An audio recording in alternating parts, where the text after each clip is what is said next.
Good evening and welcome to Tucker Carlson. Tonight, we want to take the next hour and go inside the issues, looking beyond for a moment just the day's breaking news. There's a lot of it. But instead, assess some of the bigger issues that are coming to define our life in this country. We're going to open tonight with another look at what has been this year's biggest story, immigration. Without much real public debate or even discussion, the elite left has reached a conclusion on the question, and it's that America needs more immigration, much more immigration without limit. And we shouldn't worry about whether the people coming here have skills that we need, whether they're educated, whether they can speak English even, or even whether they're violent criminals. In fact, we shouldn't even try to accurately count how many are coming here or how many live within our borders. Do you disagree with that? Well, then, in the words of one MSNBC commentator, you're pure evil. Watch. Donald Trump, without a doubt, is pure evil. No other country in the Americas has walls. No other country in the world separates children from their parents.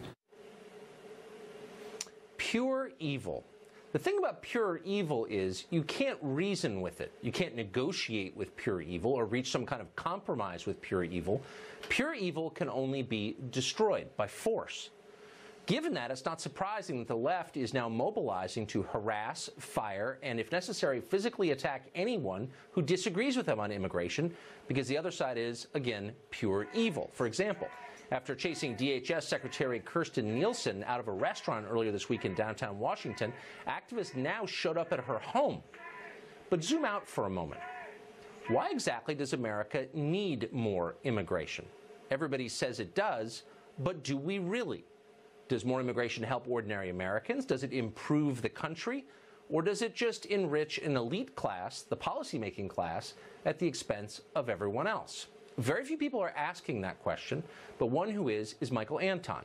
He just wrote a piece in the Washington Post asking, why do we need more people in this country anyway? We thought that was a good question. So we're kicking off tonight's special with Michael Anton. Michael, thank you for joining us. Thank you, Tucker. I'm very glad to be here.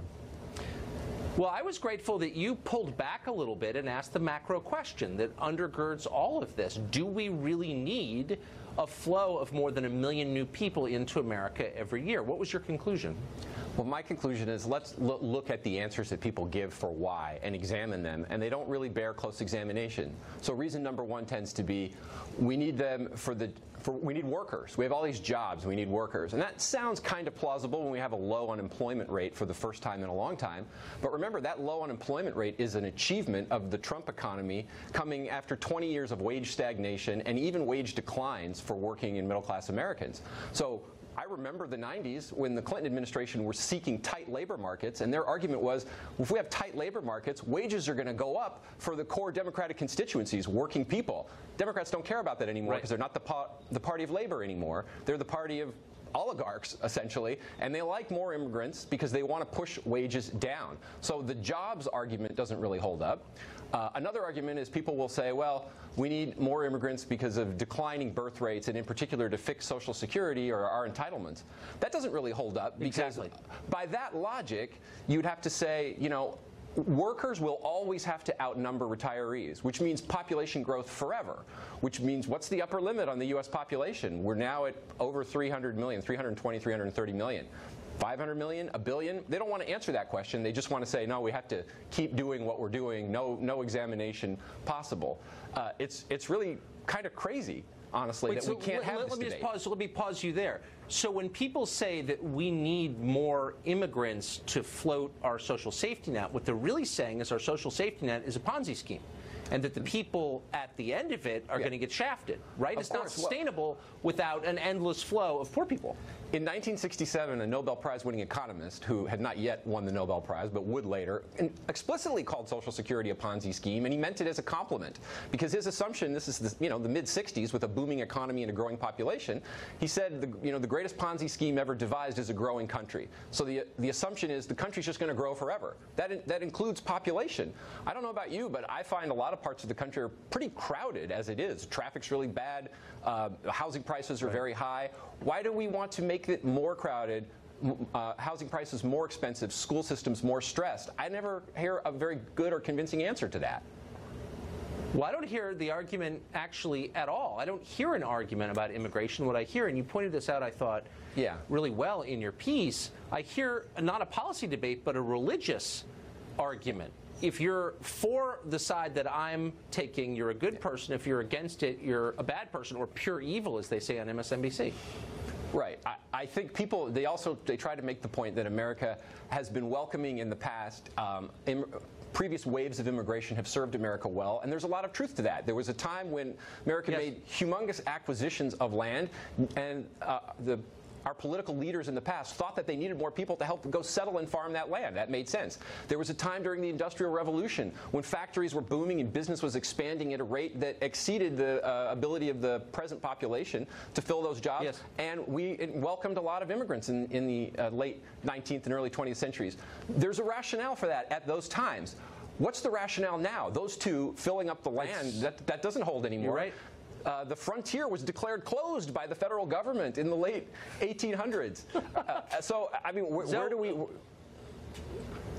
I think you're asking the most basic question that nobody asks, and I'm really glad that you did, and I hope that your piece today sets off a national conversation on the subject. Michael Anton, thank you for joining us. Thanks a lot. Well, instead of encouraging that conversation, which is important, I think, Democratic politicians are now pushing rhetoric that is getting more extreme by the day. New York gubernatorial candidate Cynthia Nixon recently declared, for example, that ICE is a terrorist organization. Watch this. ICE has strayed so far from its mission. It's supposed to be here to keep Americans safe, but what it's turned into is frankly a terrorist organization of its own.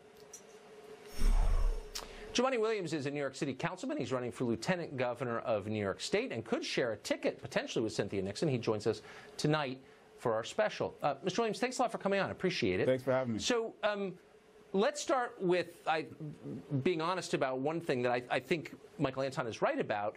We're, most of the time when we talk about immigration, having a religious debate about who's a good person, who's a bad person. So if we could, for the next 4 minutes, let's keep this to policy. Sure. Tell me how bringing more immigrants into your neighborhood, I think it's East Flatbush in New York, helps the people who already live there, immigrants and citizens, the people who are already there. How are they helped by it? Well, I'm very proud to be the son of immigrants, and I'm very proud that the majority of my constituents are either immigrants or their parents are immigrants. I think that's the wrong question. The question many of us are asking is why do we have to use overwhelming force, resources, and draconian measures to rip up families for an issue that at best is akin to graffiti or a parking ticket? That's the question that we're asking.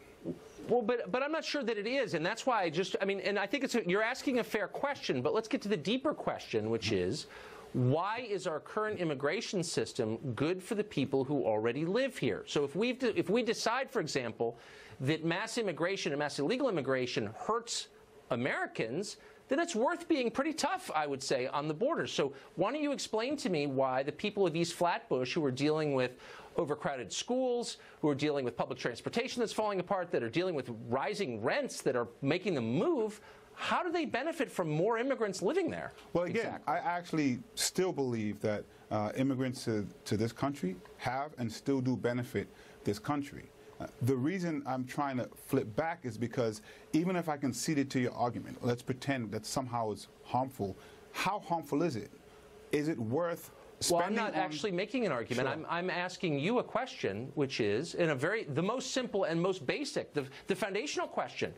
How does this help Americans, our people, and you don't have an answer to it? No, I think I find that really interesting, no, don't but you? I think that's that is not the foundational question. So we disagree on what the foundational question is. And so if I'm conceding, Really? if for the sake of your argument, there is some harm, it is akin to writing graffiti on the wall or akin to getting a parking ticket. And so the question But you're is, not proving that. You're just stating it. No, so, no, for but I'm example, saying- housing prices are a huge problem, and you're a liberal, I'm a conservative, Sure. but we can agree that Yeah. housing prices in New York are hurting people. Your people are being hurt by housing prices going up. The question is, why does an influx of immigrants make prices go down? No, it makes them go up. The question is, Do you know that? in my state, 1% of the population makes 45% more than the bottom 99%. That's not immigrants.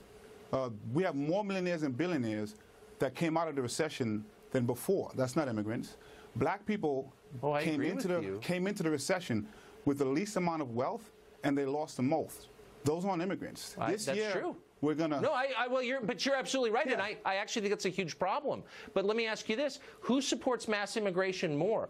Poor black Americans or rich people on the Upper East Side of New York? I know the answer. Let me blow your mind and tell you the rich people support it more because they get cheap housekeepers out of it. And the people in your district who were born in this country see it as a threat to them because it is a threat to them. No, but and you're not representing them if you don't recognize generally speaking, that. the people who support the ripping up of the families and the child detention centers are doing it because they're saying their life is made worse. But who's making their life worse is not immigrants. And so the 33,000 Americans who are going to be shot and killed this year are not immigrants. They are Americans. And so what my question is, why are we spending more on ICE than any other federal enforcement agency combined to do this? Okay, but we're arguing apples and oranges. Sure. I'm just kidding. We're almost out of time, but really quick, can you name a specific way that flooding East Flatbush with immigrants, poor immigrants, will make the lives of your people, the people who live in your neighborhood, better, the Americans? Listen, how will it improve their lives? I'm running for lieutenant governor. The current lieutenant governor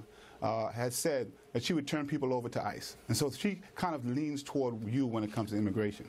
But my fundamental point here is that we are spending overwhelming force, draconian money, on something that is akin to graffiti. Right. No, I get it. But it's important. You don't like it, but you can't tell me how bringing these people in helps Americans because we both know it doesn't matter. I always congratulate you on your conflation of issues. It's great. Right. You shouldn't stop. But it's just I'm not it's just not the issue at hand. I'm asking the basic question. Me We're too. out of time, unfortunately. Thanks for having me. Councilman Williams, thank you. Brandon Judd is the president of the National Border Patrol Council, and he joins us tonight. Mr. Judd, thank you for coming on. So first, I've got to ask you how, at the end of this week, when you and people like you have been compared to Nazis on CNN and MSNBC all week, what's your reaction to that? How does that make you feel? How does it make the guys you work with feel? What's morale like after a week like this? Well, first off, I'm absolutely disgusted that somebody would compare ICE agents, Border Patrol agents, CBP officers to Nazis who actually murdered people. What we're doing is we're enforcing the law in a very humane way.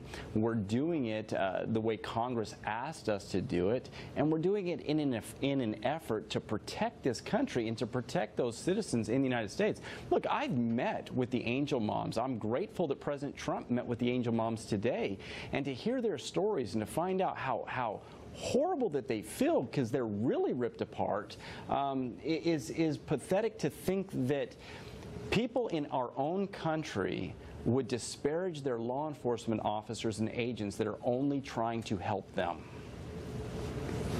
So you're seeing Democrats running for office in this fall's midterm elections. We interviewed one of them last night, running on abolishing ICE because they say the agency is immoral. How do you respond to that? Notice how they don't use facts. You know, your last guest, he said that ICE is the highest funded law enforcement organization in the federal government. That's absolutely false. ICE is actually a very small organization. The United States Border Patrol is much larger than ICE. CBP is much larger than ICE. But what they do is they don't use facts. They use rhetoric, and they're trying to scare people. And the facts, when we let all of the dust settle, when we actually find out what the facts are, people come back and say, wow, I was duped.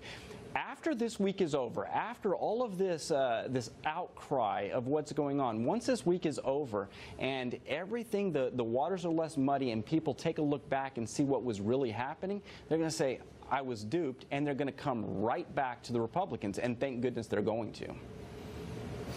Very quickly, since the left is now calling for the abolition of ICE, what do you think would happen if ICE were eliminated? If ICE were eliminated, we would never be able to go after the criminal aliens that are currently here in the United States. We're talking about rapists. We're talking about murderers. We're talking about people that commit DUI and then kill people, manslaughter, homicide, negligent homicide. We're talking about all kinds of different crimes. And without ICE, we would not be able to go after these individuals, and we would have a less safe country. We just can't have it. It's terrifying. Brandon Judd, thank you very much. Thank you. Well, if you've been watching it all this weekend,